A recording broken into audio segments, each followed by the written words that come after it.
हमें सीआरपीएफ के कैंप नहीं चाहिए, हमें बाबा साहब अम्बेडकर का लोकतंत्र चाहिए। और लोकतंत्र अगर तुम अपनी मर्जी से नहीं दोगे तो हम में इतनी ताकत है कि हम तुमसे लोकतंत्र को छीन कर लेंगे। इनकलाब जिंदाबाद, हमारी एकता जिंदाबाद।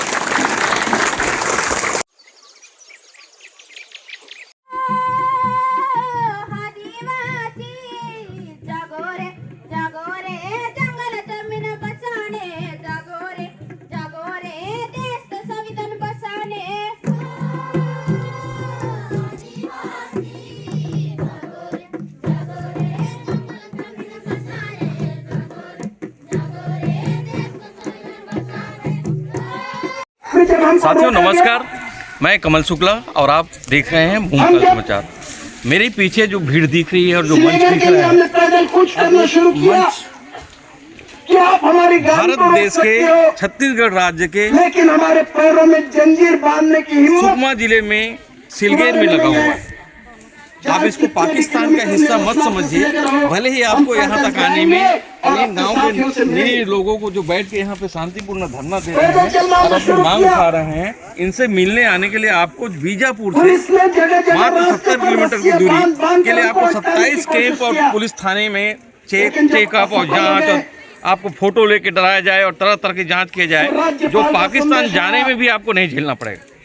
तो वो सिलगेर में हम आज खड़े हैं और हमारे पीछे जो सभा है उसमें आज सिलगेर के आंदोलन में मैं याद दिलाना चाहूँगा आपको, ये 12 मई से शुरू है और इस आंदोलन में आज ये 8 माह होने जा रहा है। और इस 8 माह के दौरान पुलिस ने, सीआरपीएफ के लोगों ने गोली चलाकर एक जन्म ना लिए बच्चे को करके 5 लोगों को मार डाला था। उसके बाद भी ये आंदोलन अभी तक जारी है, लगातार 8 माह तक। दिल्ली के आंदोलन को लेकर तो छत्तीसगढ़ सरकार लगातार बयान देते रही और यहाँ तक कि लखीमपुर में हुए हत्याकांड को लेकर छत्तीसगढ़ के मुख्यमंत्री ने घायल के लिए 50 लाख और 1 करोड़ मृतक के लिए घोषणा किया। मगर यहाँ के लोगों के लिए छत्तीसगढ़ की सरकार, भूपेश बघेल को समय नहीं है कि यहाँ आके उपस्थित होकर यहाँ के लोगों से माफ़ी मांगे और यहाँ की जनता से बात करे। आज का दिन यहाँ बड़ा विशेष है, संविधान दिवस है और वो संविधान दिवस जिसके तहत यहाँ के जनता अपने हक और अधिकार की, जो भारत के ही संविधान में उल्लेखित है, जिसको लेकर भारत सरकार को, छत्तीसगढ़ सरकार को ये दिवस मनाना चाहिए।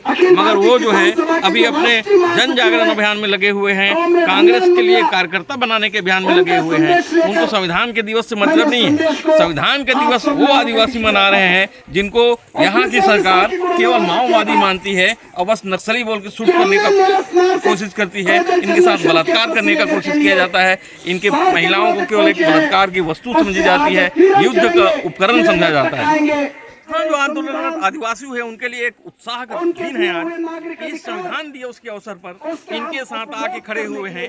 दिल्ली में जो 1 साल से 6 बॉर्डर पे जो आंदोलन कर रहे हैं लगातार 1 साल से, जो किसान, उनकी तरफ से किसान नेता बादल सरोज, अखिल भारतीय किसान सभा के संयुक्त सचिव और संजय पराते, यहाँ के मार्क्सवादी कम्युनिस्ट पार्टी के सेक्रेटरी खुद आए हुए हैं और इनको आज समर्थन देके छत्तीसगढ़ की सरकार को चेता के जा रहे हैं कि ये किसान अकेले नहीं है, बस्तर के किसान अकेले नहीं है, सिलगेर के किसान अकेले नहीं है, सुकमा के किसान अकेले नहीं है। उनके साथ पूरे देश की जनता खड़ी है, पूरे छत्तीसगढ़ की जनता खड़ी है। धन्यवाद। हमने लड़ाई जीतनी है।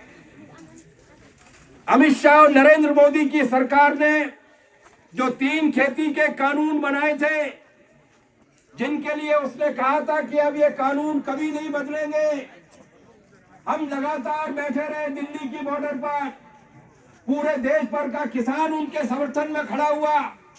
अभी आपके मंच से भी घोषणा की गई कि यहाँ के किसानों का भी समर्थन दिल्ली के आंदोलन के साथ है, देश के किसान आंदोलन के साथ है। सारे टीवी चैनल, सारे अखबार, सारा कॉर्पोरेट मीडिया ये कहा करता था कि ये 3 कानून वापस नहीं होंगे, लेकिन वो ये भूल जाते हैं कि हम जंगल में रहकर, जमीन से, धरती माँ के साथ रिश्ता बनाकर पूरी मानवता को जिंदा रखने के लिए गेहूं, धान और दाल पैदा कर सकते हैं। हम जंगल में रहने वाले जंगली जानवरों का मुकाबला कर सकते हैं। हम ये जो वर्दीधारी जानवर हैं उनका भी मुकाबला कर सकते हैं, तो नरेंद्र मोदी और अमित शाह तो लगते कहाँ हैं। हमसे कह रहे थे कि कानून वापस नहीं होंगे, किसान डटा रहा और आखिर में सरकार को कानून वापस लेने पड़े। लोग कहते हैं कि ये नरेंद्र मोदी और अमित शाह की हार है। हम ये कहते हैं कि नरेंद्र मोदी और अमित शाह तो कठपुतली हैं, इनकी डोर जिनके हाथ में बंधी हुई है ये उस मुकेश अंबानी और गौतम अडानी की हार है। अभी दिल्ली में हराया है, आने वाले दिनों में यहां पर भी हराएंगे, ये वादा करने के लिए हम आपके बीच में आए। एक दिन मुझे बहुत खुशी हुई, भारतीय जनता पार्टी के कुछ गुंडे नेताओं ने उत्तर प्रदेश के मुख्यमंत्री के कहने पर और केंद्र सरकार के गृह राज्य मंत्री के कहने पर लखीमपुर खीरी के किसानों को कुचल दिया। यहां पर 4 साथी शहीद हुए, अगर गर्भ के बच्चे को भी जोड़ लिया जाए तो 5 साथी शहीद हुए, 5 जिंदगियों को छीना गया है। उसी तरीके से लखीमपुर खीरी में भी 5 जिंदगियों को छीना गया। वहां पर मोदी और अमित शाह के गृह राज्य मंत्री के नेतृत्व में उसके बेटे ने उनको कुचल दिया। यहां पर अमित शाह और नरेंद्र मोदी की सीआरपीएफ के लोगों ने उनको गोली से मार दिया।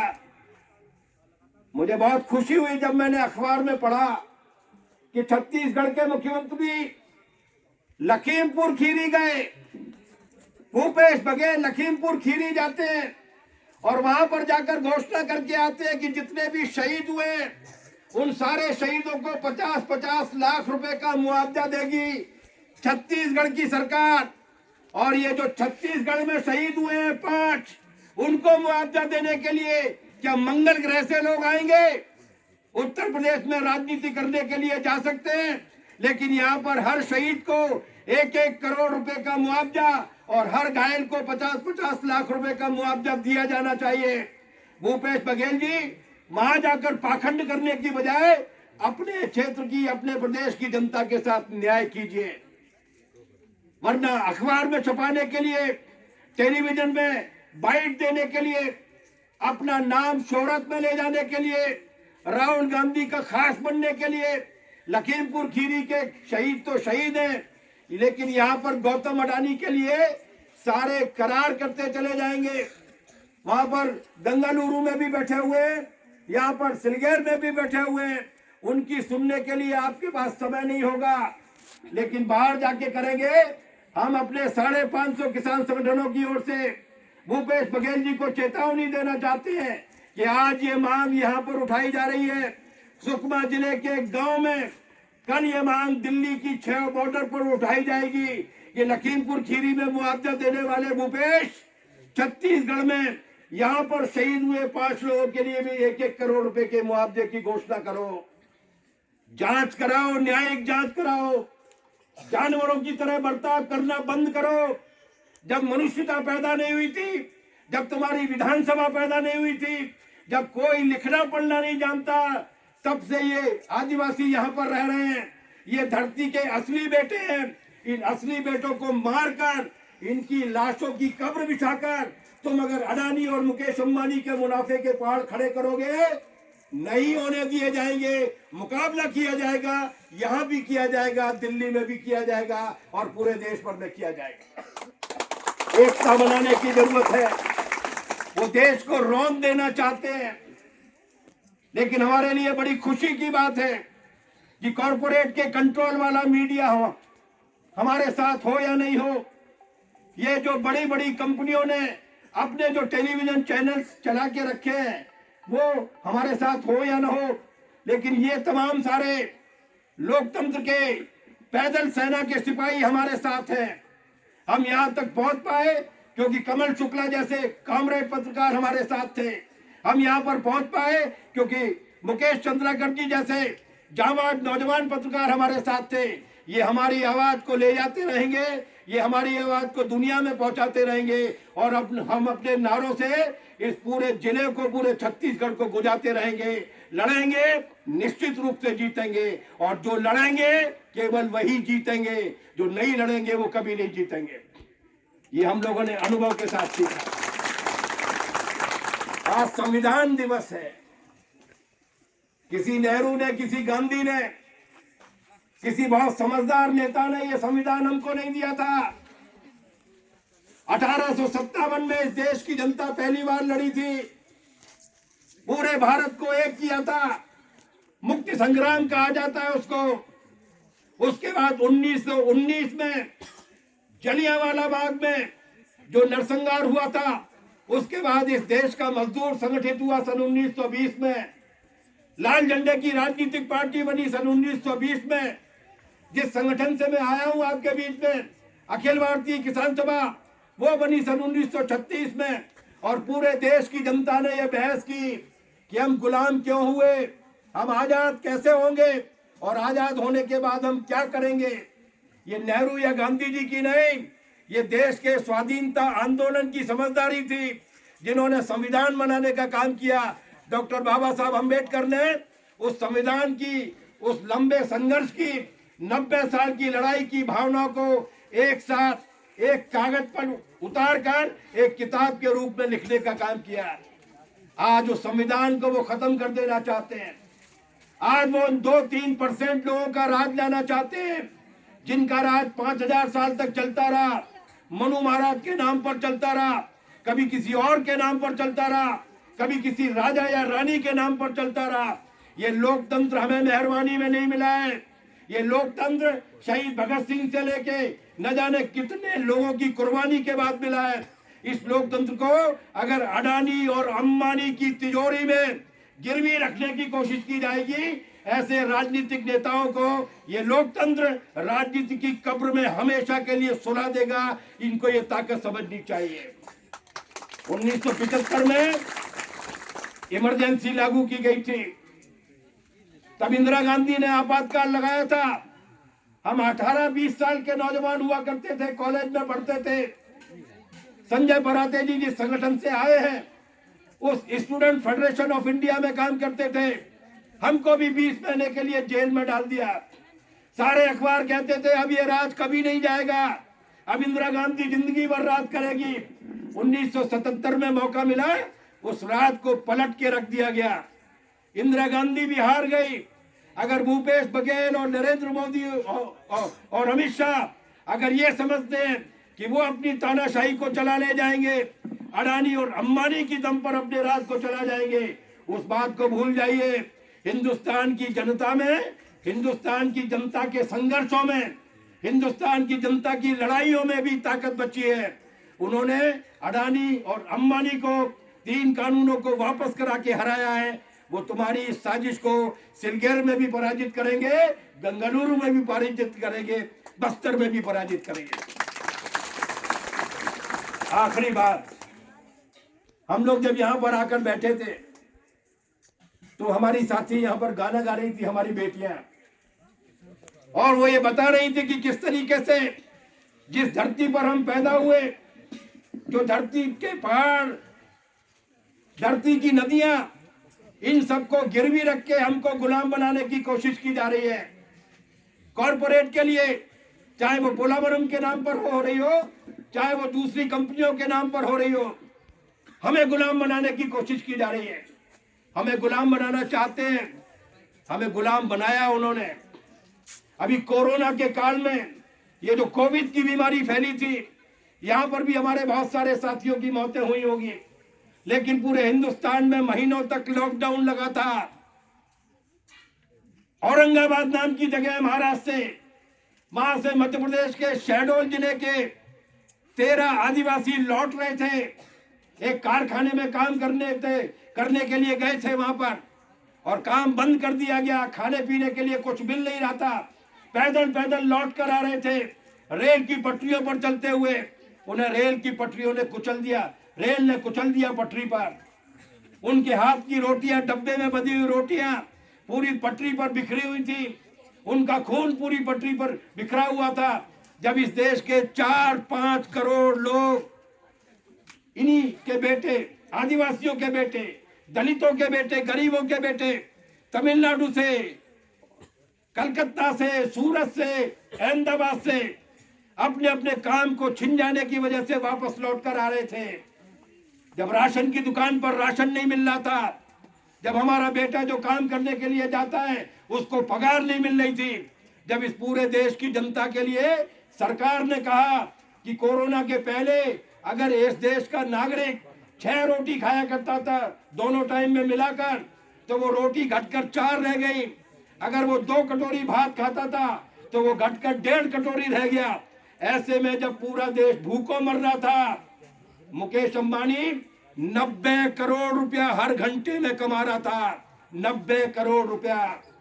गौतम अडानी 112 करोड़ रुपए हर घंटे में कमा रहा था। पूरे देश की जनता के खून को लूटकर, उनकी लाशों को बिछाकर, पटरियों पर हमारी रोटियों को बिखेर कर तुम गौतम अडानी और मुकेश अंबानी की तिजोरी भरते चले जाओगे और इस देश की जनता बर्दाश्त करती जाएगी। ये संभव नहीं है। इसलिए मैं आपसे कहना चाहता हूं कि आपकी लड़ाई जायज है, आपकी लड़ाई अन्याय के खिलाफ है, आपकी लड़ाई निरंकुश तानाशाहों के खिलाफ है। इस लड़ाई पर डटे रहिए। आप अकेले नहीं हैं। हिंदुस्तान के 550 किसान संगठनों का संयुक्त किसान मोर्चा आपके साथ है।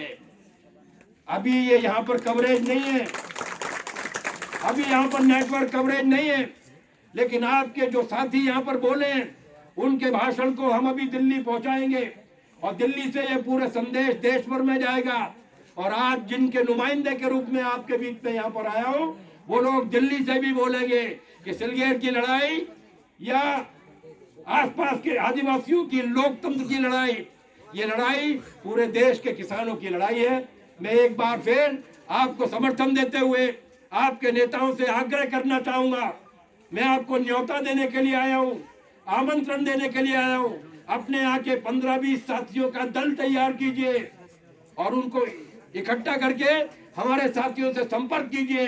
हम आपको दिल्ली लेकर जाएंगे और आप दिल्ली के किसान आंदोलन में बताकर यहाँ पर चलने वाले जुल्म अत्याचार के बारे में बोलेंगे।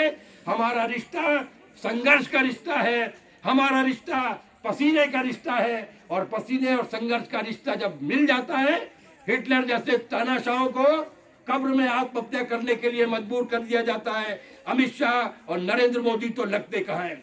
इसलिए अपनी एकता को कायम रखिए, अपनी एकजुटता को कायम रखिए, अपनी ताकत में भरोसा रखिए। पूरा देश का किसान आपके साथ है। आखिर में एक बार मैं फिर दोहराना चाहता हूँ, छत्तीसगढ़ की सरकार से मैं फिर निवेदन करना चाहता हूँ कि मुकेश चंद्राकर जी की मदद से हम यहाँ तक आ गए, लेकिन ये पूरे देश के नागरिकों को यहाँ तक आने से जो रोका जा रहा है वो अच्छी बात नहीं है।